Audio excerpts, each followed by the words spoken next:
Well, folks, for this week's best of, we're going to go all the way back to January of 2020 for episode 21 when we covered the $1.98 Beauty Show with Rip Taylor.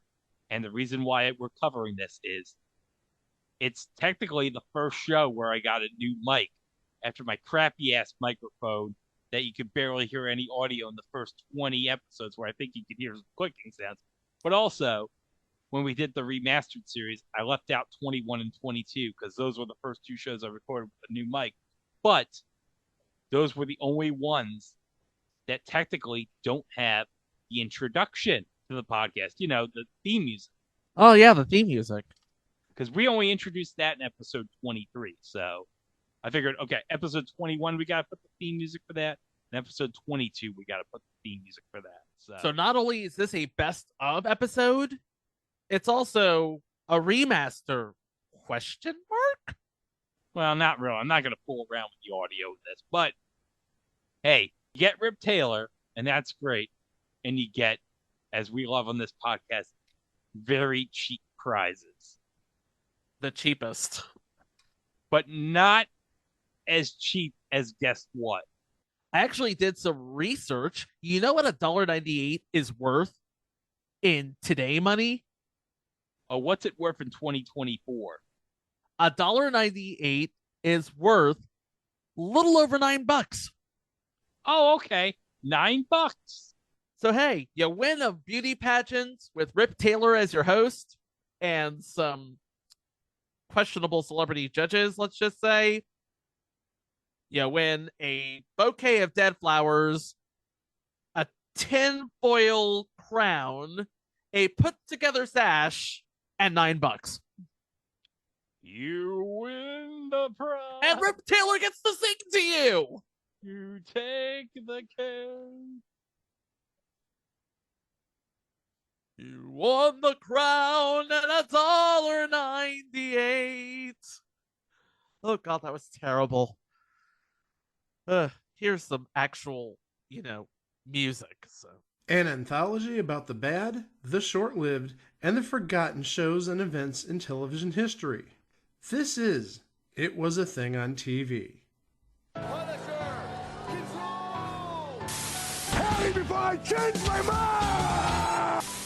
I give you Super Train.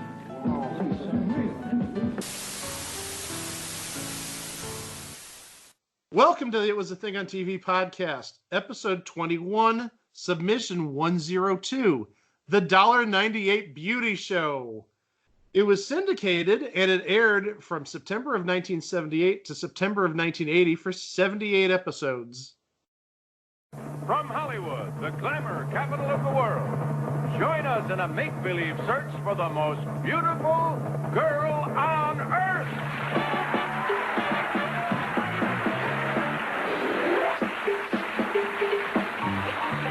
Yes, it's a $1.98 beauty show. An entertainment spectacular if ever there was one, where beauty is not only in the eyes of the beholder, but also on this very stage. Tonight, the $1.98 beauty show will continue its relentless spoof of all of those other so-called beauty contests. And although this is not a real contest, we will bring you our version of the all-American beauty, that one-of-a-kind girl who not only has personality and poise, but beauty and talent as well. Yes, sir, the $1.98 beauty show will be bringing you tons of talented and beautiful women every single week. Happy women, terrified women, women singing and dancing and parading about in the latest bathing suits, from the halls of Montezuma to the shores of San Tropez. And now, here's the host and star of the show, Mr. Beauty himself, Rip Taylor.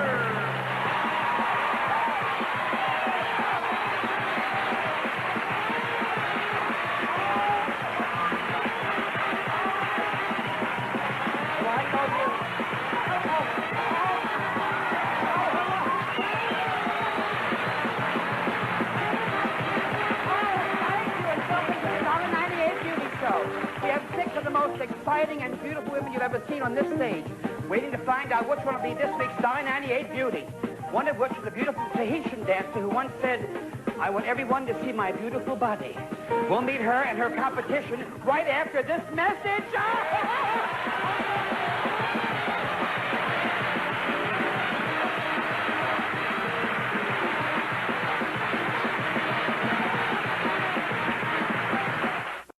man, guys, the 70s were a wild time.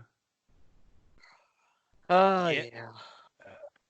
Man, it was such a time in America. People were disco dancing, people were doing coke, and people were watching weird television like this, the $1.98 Beauty Show. And boy, guys, this was something else. Yeah, we were talking a couple weeks ago about Jiggle Television. This was either a parody of it or a celebration of it, depending on your personal purview. But they were here for it for 2 whole seasons. Greg, you said at the beginning the 70s were a time for discoing, for doing coke, and for weird television shows. Yep. I think you just did the textbook definition of Chuck Barris right there. Whoa. Chuck Barris kept it clean. Yes, he was twisted, but he kept it clean. Hey, I didn't get into the other stuff Chuck Barris was allegedly doing in the 70s. Oh, there's movies about that and books about that. Confessions of a Dangerous Mind is definitely a must-see if you want to learn more about the subject. But yeah, Chuck Barris, he was, dare I call him an anti-producer? He was sort of king of the anti-producers, anti-hosts.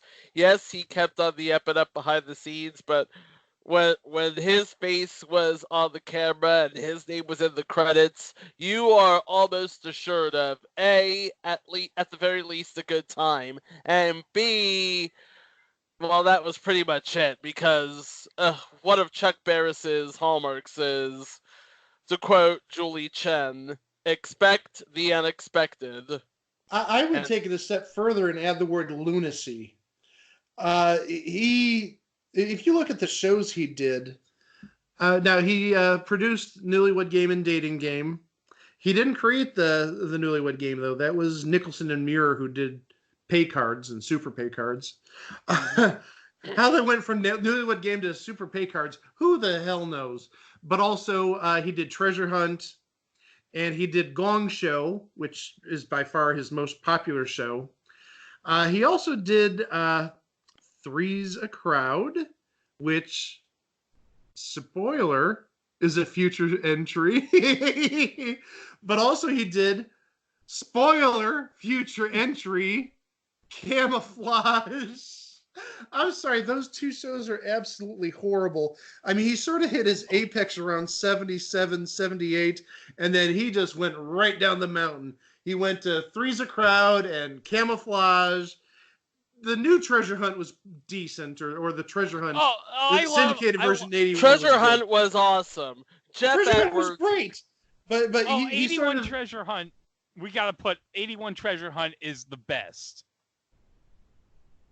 Yes, I didn't think we were gonna cover it at Treasure Hunt, but that's a possibility. We should. We should. Well, there were like 3 versions of Treasure Hunt to cover, so that'll take an hour. Put it on the list. There you go. Show prep in the middle of an episode. Awesome. So we go to 1976, where ABC had already canceled the Dating Game and the Newlywed Game, but they had encouraged him to revive the Dating Game and the Newlywed Game for syndication, as well as adding another show, because, again, he also had the Gong Show going on NBC, if I'm not mistaken. Yeah. And he came up with sort of a pastiche on the beauty show, the beauty contest, which was basically, let's do Miss America if it were 30 minutes long and we didn't have the budget for anything extravagant. We had a budget of $2.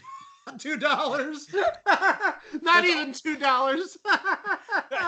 That's all we can give away, folks. $1.98. We got to give this away. It's like, okay, and we need somebody who was like Burt Parks but willing to work for scale. Enter Rip Taylor, who was legend. He indeed is legend.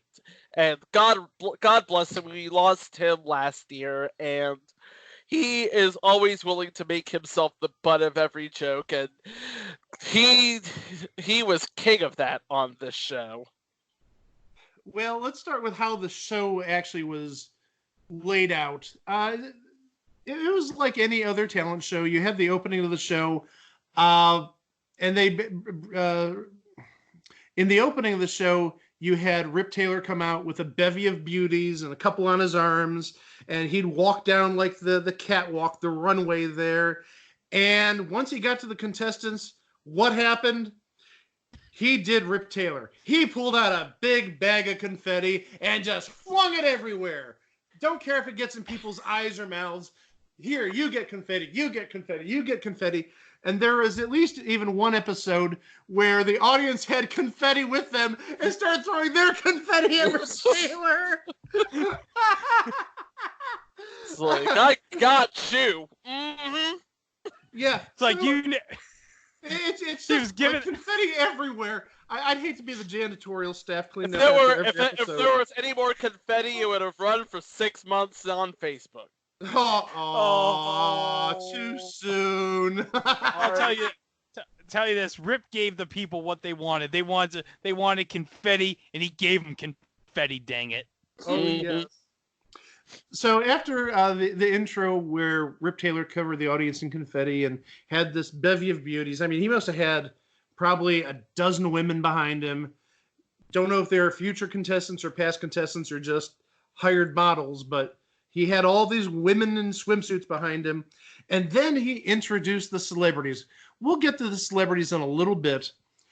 There were 3, and I believe Chico mentioned this earlier, or maybe it was Greg, before we started recording. It was me.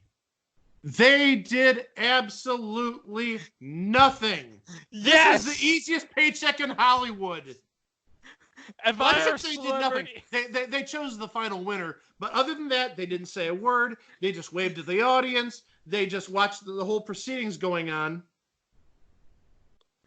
I don't even think they chose the winner. Well, They I think they. It looks like they deliberated, but at the very least, one of the celebrities, I think the one furthest away from the stage, gave either Rip the final winner in an envelope, or he gave it to the sidekick, who we'll get to later on because I've got stuff to say about the sidekick. Yeah, but the best part is the best part about this show is the celebrities and their reactions to what the contestants are doing. This is probably the best paycheck in the whole world to be on this show, and you just watch some people do some ridiculous stuff, and it's comedy gold from there. Yeah. It's money for nothing, baby.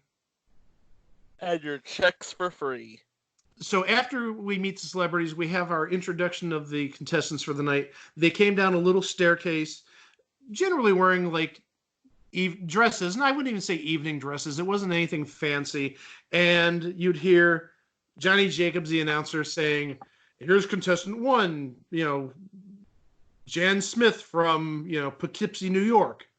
And she's, 27 years old. So just a basic overview, nothing fancy. And Rip would always, talk with the contestant and have some snappy one-liner at the end, making fun of either the person's where they live, sometimes maybe their ethnicity, nothing too fierce, but always had some quick little one-liner. And then here's contestant 2, same thing. Come down the staircase. Rip says, "Hi, what do you do for a living?" And then he makes some little snappy one-liner or retort, and then repeat for the other 6 contestants. And then we get to the talent portion. Well, we should put talent in air quotes. Well, when we say talent, it really is as wild a card as you can get, because they could be genuinely talented, or Mention the one that you mentioned earlier, Chico.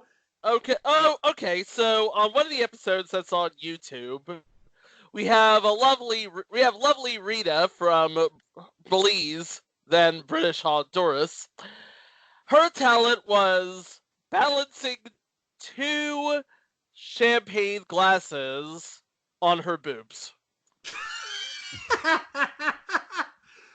Well, she's definitely. She went on to win the whole thing, by the way. She definitely has two talents. We know that much. I can only imagine why she won. Gwen, Greg, behave. Why'd I say Gwen? I don't know. So, was that the episode that has Peter Lawford as a celebrity? They might explain. No, the episode I watched had Rosie Greer and and Mackenzie Phillips. Yes. Well, don't say the rest of the celebrities because I know what you're talking about. We'll get through the celebrity rundown in a little bit, or some of the celebrities. So yeah, the talent competition was. I mean, there are legitimately good talents. You'd have dancers and singers, piano players, people doing gymnastics or cheerleading, but then you'd have, like as Chico said, the not really talent, but you know what? Cutting room floor of America's Got Talent material. Basically, it's the 70s. It's the jiggle factor. I'm going to put champagne glasses on my boobs. Yeah. Only from Chuck Barris. And then after that, we get the swimsuit competition. And, well, okay, if you say so. Johnny Jacobs would introduce each girl, and he would give their measurements. If that isn't a little, I don't know, invading one's privacy a little bit. Here's your measurements: 34, 24, 32. Maybe this was the Chuck Barris version of the proverbial casting couch. You know what I mean by that. Yes, I know what you mean by that. Okay. I can't not know what you mean by that. Okay, but yeah, I really think that this was sort of the Chuck Barris version of the casting couch in terms of, okay, here, now we know the measurements of the girl, we know where she lives. I mean, the only thing they didn't broadcast was her social security number. In addition to the measurements, Johnny Jacobs would always have very comedic lines. I mean, obviously fed to him, but they'd say, "Oh, she was born in Arkansas and she spent her first 18 years of life, living on a pig farm. Oh, and she was the main pig or something like that." I mean, sometimes it'd be very sarcastic. Some of the comments, very jokingly funny to get a laugh out of the audience. It wasn't totally biographical. There was some comedic factor, and then after each contestant showed off their stuff, if you will, their figure, they stood on the side of the stage against a wall, and then we had a final break, and the judges, quote unquote, deliberated over a winner, and the winner, as I said, gave some sort of assistant. And this guy, he looked like a cross. He was dressed as a cross between, like, William Shakespeare and one of the Three Musketeers. He had this. Did you look at this, Greg? He looks like he looks like the community theater version of a bard. Yeah, he's wearing this hat that would be like a Three Musketeers type of hat, and he's wearing like purple suede and velvet, and he's wearing even like purple leggings. He looks like like one of the Three Musketeers or somebody from Shakespearean times, and he'd run and bring Rip Taylor over the envelope, and he'd rip it open and say, tonight's second place winner or runner up is blank, and then the winner is blank, and then you get into the serenade, and as Rip is serenading, the Bard, I think that's what we'll just call him, the Bard. The Bard rolls a little red carpet down the runway so the day's winner could walk down it, and Rip Taylor adorns the winner of the day with a tiara, a headdress, very reminiscent of something that you would see on the Statue of Liberty, but it's missing one of the spikes. Sort of signifying the cheapness of the whole effort. And also, he would give a bouquet, instead of not roses, but of like rotten vegetables and cabbage and carrots. I mean, this is like the epitome of it's showing the cheapness. This is great. Yep, Yeah. it was a bouquet. It was a bouquet from the salad bar, a tiara with one of the spikes missing, a dirty robe, a cheap sash, and of course the titular prize of $1.98 all in change. Which Rip Taylor dispensed from a coin dispenser on his belt. Yes! Yes! Yep. He gave the coin, got the coins out, and he gave it to the contestant. He didn't have a paper dollar bill and some coins. No. He gave him the entire dollar's worth of coins. Now, the only way this might get better, and I use the word might, is if there's a giant prop check for $1.98 that came out. It's like, paid to the order of the winner. Memo, winning. Oh, wait, Do no, not that's... cash if over $1.98. Yeah. Oh, wait a minute. No, that was the Almost Impossible game show, by the way. Future installment, the Almost Impossible game show. After Rip Taylor gave the day's winner her prizes and her sash and her rotten vegetables, he would serenade her. And here's that serenade now.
It just brings a tear to your eye, doesn't it, Mike? It brings a feeling. It brings something. I don't know about a tear to my eye. Maybe that was indigestion. I don't know. But in all of this, it's important to remember one thing, and I have it right here, and I had to blow it up after capturing it on my tablet here. Because Game Show Network, when they ran the show, they like to squeeze in Chris Evans and his friends guessing salmonella or botulism or anyway. And you know what's a rip, Chico? We didn't even get to see America's ass from Chris Evans. No, we did not. Okay, anyway, all of this, we must remember one thing. If you take nothing else from this show, remember this one thing. The preceding program was not a contest and was intended as entertainment only. All winners were selected by the production company. Well, you mentioned the Game Show Network airings from about 2001 and 2002. As a kid, I actually remember this being rerun on Saturday nights, probably around 1984, 85, maybe as late as 86. And actually, that was sort of the case with a number of the Bears shows from back in the late 70s. Newlywed Game reruns and dating game reruns, I remember, were airing on independent television in this area. It would have been probably about 1983, 84-ish. Yeah, I remember that. I remember that much because I remember they would air on. I believe I was living in Kansas City at the time, and they aired either on KSHB 41 back when it was an independent, or KZKC back when it was an independent. Right, yeah. They the Newlywed Game and maybe the dating game I know aired on WCLQ here, again, like 83, 84. But the $1.98 Beauty Show was one of the early shows that current CBS affiliate and former Fox affiliate WOIO aired when it first launched. I believe it was 84. 84 or 85. I think it was 84 when it launched. And that was actually sort of appointment TV for me as a 9 or 10-year-old. And that tells you a heck of a lot about me. It does. It does. Sadly, yes. This had it all. This had all the entertainment that you could possibly want in 1978. And we haven't even gotten to the celebrities. This is the best part. This is the best part because this is like a who's who of late 70s. You had some retreads. You had Peter Lawford, but he was making the rounds in the 70s. He played Pyramid at some point in the 70s. Yeah, and he was also Peter Lawford was also on what we mentioned back in episode 5, the aforementioned pilot episode of Monday Night Quarterback. And Rosie Greer. And Rosie Greer was definitely a household name, not just from football, but he was even doing acting in the 70s. Yes, he was. A young lady at the time, Mackenzie Phillips, who would have been on One Day at a Time. Right. J.P. Morgan, who we all know from The Gong Show and other Chuck Barris shows, and even some singing. Trini Lopez. Wait, what? Trini Lopez. Do you need to look up who Trini Lopez is? I may have to. I mean, the name is familiar, or maybe I was thinking of Trini Alvarado, but anyway, Trini Lopez, American musician. First album included a version of "If I Had a Hammer." There you go. Still with us, by the way. Like I said, everybody knows who Trini Lopez is. Next, we have another veteran from the game show circuit, Fred Travalena. And he probably was in so much pain because he couldn't do any of his impressions. He had to sit down and be quiet. Again, best job in Hollywood if you could get it in 1978. And then after Fred Travalena, we had, again, another TV mainstay from pretty much like the 50s through, I would almost say her death. Dr. Joyce Brothers. I mean, she was on everything. Everything. She was one of the original people who was on the circuit known for being, known. For being somebody. Well, no, she was known for more than being known. Yep. She did win the big prize on $64,000 Question. Yeah, and that was basically it. She was the Ken Jennings. She was the Ken Jennings back in the day. Oh, I'm going to disagree with you because Ken Jennings has done far more than that. He's a writer. He's a podcast host. Yes. Yeah. He's more than, he got his popularity from Jeopardy, obviously, but I don't think Joyce Brothers, I'm sure she's written a book or two because, she had that celebrity. She's totally written a book or two. Did she have a podcast, though? Well, Dr. Joyce Brothers, hold up, guys. Dr. Joyce Brothers was in The Naked Gun. She was. Yeah, Ken Jennings wasn't. I'll give you that. Maybe if we cast a Naked Gun reboot, maybe we can cast Ken in that. No, we can't do Naked Gun ever again. No Leslie Nielsen, no sale. I'm sorry. Oh, okay. And then after Dr. Joyce, we had Anson Williams, Potsy from Happy Days. Yeah.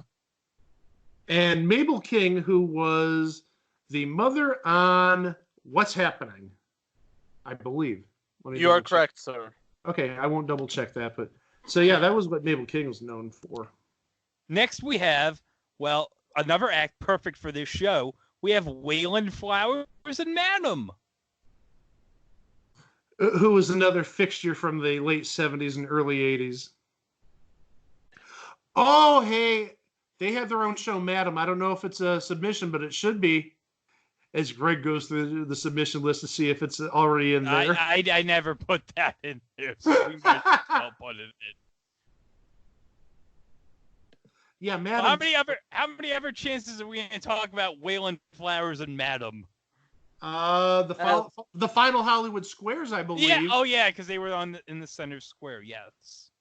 And that used to be rerun on USA back in like '85 or so. I remember that. What wasn't rerun on USA back in 1985? $1.98 Beauty Show for one. But also, Madam's Place, I believe, had one of the Lander sisters, if not both. So either Audrey or Judy was on there, if not both of them. Sorry, we're doing more show prep as we do the show. So next we have Morty Allen. He who recently passed away, but also he of the crazy hair. Yeah, I believe this was before he did Pac-Man.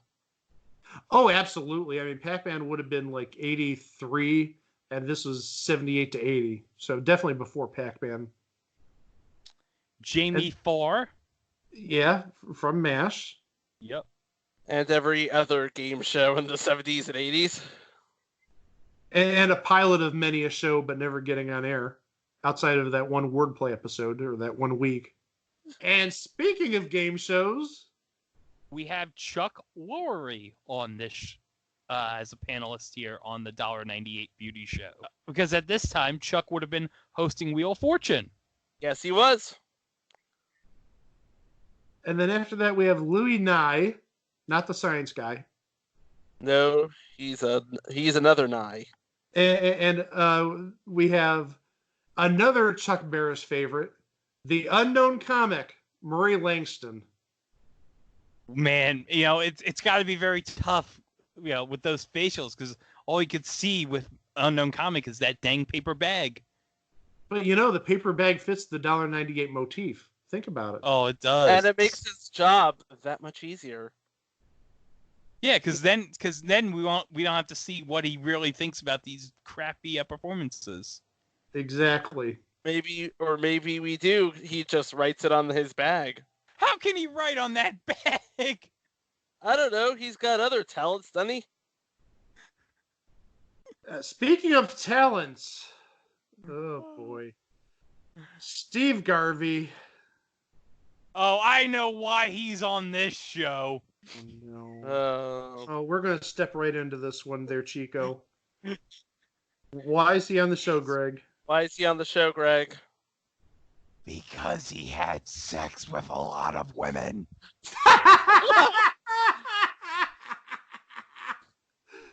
Not untrue. He got a lot of babies.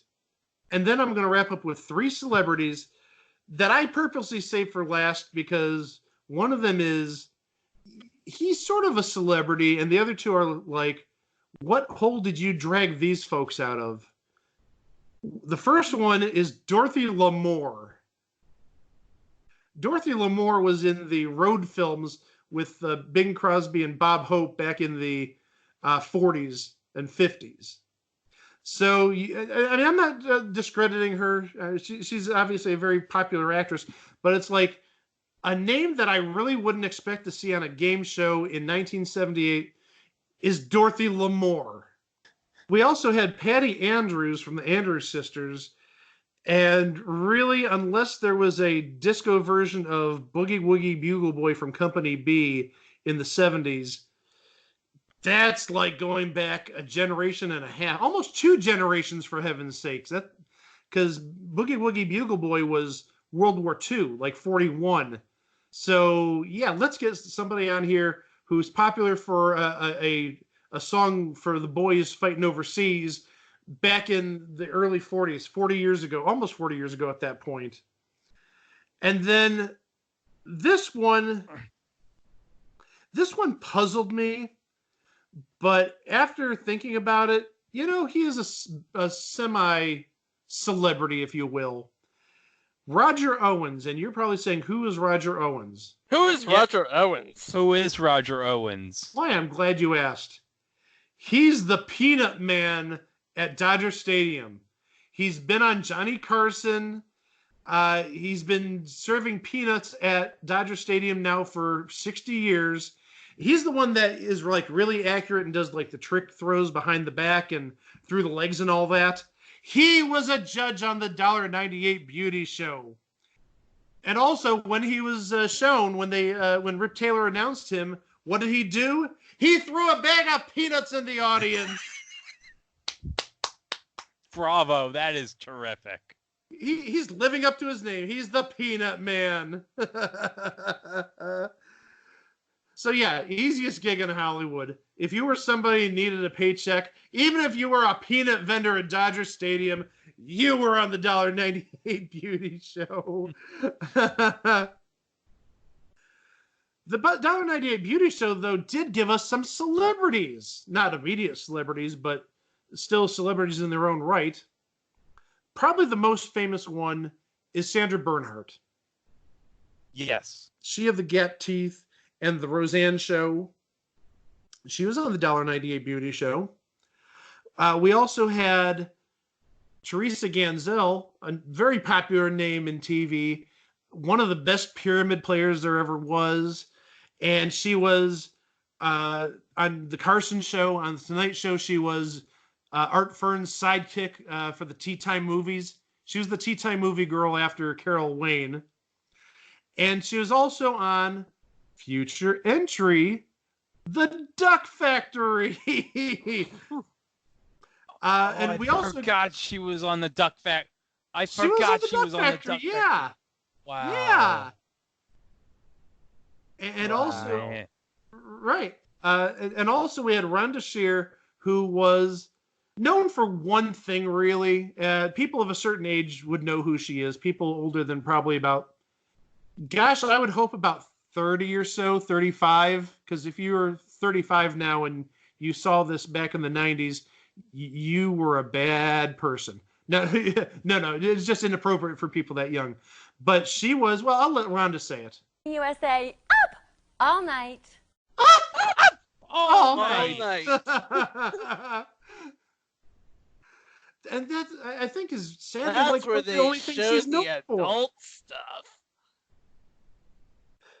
And then the other person with a game show connection is Lou Mulford, who was actually a model on Sale of the Century back in the 80s. This was before the Geico commercial, right? Geico commercial was 2010s and Sale of the Century is 1980s. Yes, the math works out. So yeah, there were actually people who sort of, this might have been like a launch board. By the way, Lou Mulford, she has her own YouTube channel. Really good if you want to see what proper demos look like. And if you want to see Rhonda Shear doing Up All Night, Rhonda Shear has a YouTube channel with a lot of that Up All Night footage. Just her sitting around in slinky garb, her big flowing blonde hair, the big puffy blonde hair of the early 90s and late 80s. And she's talking about these campy, softcore porn-ish movies that USA used to show on Friday and Saturday nights. And then after she describes, her little the movie or the scenario she's in, she does her little Up All Night. We don't know if Teresa Ganzel or if Sandra Bernhardt have any YouTube channels. Sorry. Oh, I really do hope Teresa Ganzel has a YouTube channel. And she better have every episode of the Duck Factory on there. Oh yeah, I hope so. And every time she was on the Carson Show and did the Tea Time Lady. Oh, I'm sorry. I love the Tea Time Lady and Art Fern, the Slauson cutoff. Now get off and cut your Slauson. And cut off your Slauson. Oh my gosh. Remember, if you show your Slauson in public, it'll get you 5 to 10.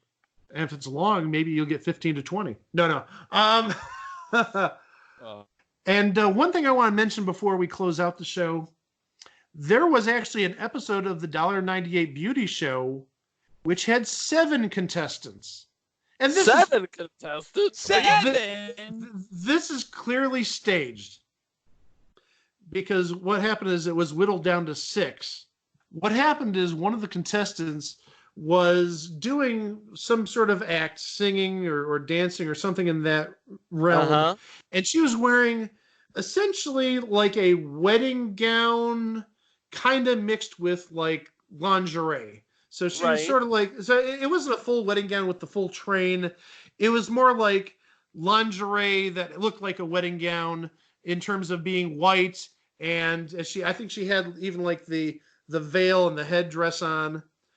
And so Rip Taylor came back from the commercial after all 7 contestants had done their talent acts and said that whatever contestant she was, I think it was contestant 3, ran off the stage in embarrassment after her performance and couldn't be found. So we're going to move on with the 6 contestants that are left.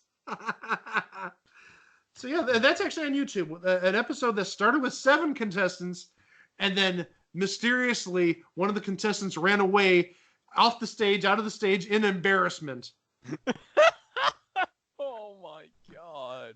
Well, they put a little monkey wrench in things. I mean, it mixed things up a little bit.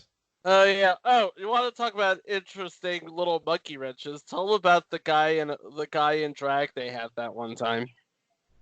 Well, there was a guy in drag, and I think it was, and I'm not 100% sure of this, but if you see it, it's in the opening credits of the show. I'm pretty sure that guy is Gene the Dancing Machine. Yes. Oh, I am almost certain of it. And I never saw this episode either on GSN or as a kid, but I would assume it's either a gag or maybe he just came down as like a surprise or an April Fool's or something. Who knows? But yeah, it's in the opening credits. You see Gene the Dancing Machine. He came down the staircase and he's wearing a dress and a pillbox hat and appeared to be one of the contestants, but was he? We really will never know. Oh, well, God. That was the $1.98 beauty show. Yeah. What can I say except there was so much going on with this. And when I say so much, the only thing that can possibly be said about the $1.98 beauty show, it was a thing on TV. As always, thank you for listening. Thank you to Greg and thank you to Chico as always. And remember, you can find everything about this little endeavor at www.itwasathingontv.com. Again, www.itwasathingontv.com. Please be careful. If you misspell it, we're not responsible for anything you may see at www.itwasathingontv.com. Oh, for the you might see the lost episode of the $1.98 beauty show. Oh, jeez! No! That was horrible, Chico. Come on. That really was. And I made a comment about Garvey having sex with a lot of women. Oh, dearie. Yeah, it's been one of those shows. Well, until later this week when we cover another entry, thank you again, as always, for listening. Don't forget, like and subscribe, rate and review. Tell folks about us. We love hearing good comments about us. And we'll be back with another episode later this week of It Was a Thing on TV. Bye-bye.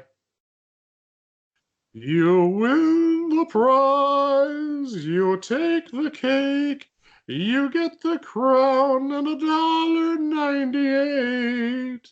You ring the bell, you hit the spot.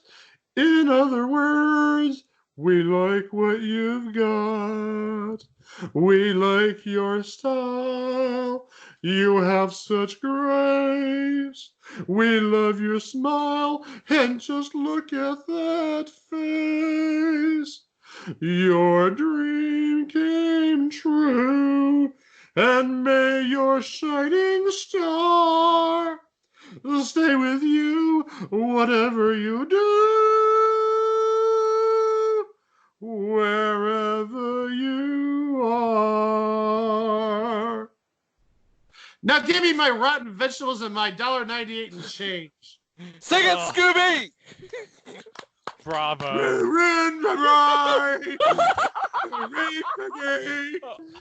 Oh God.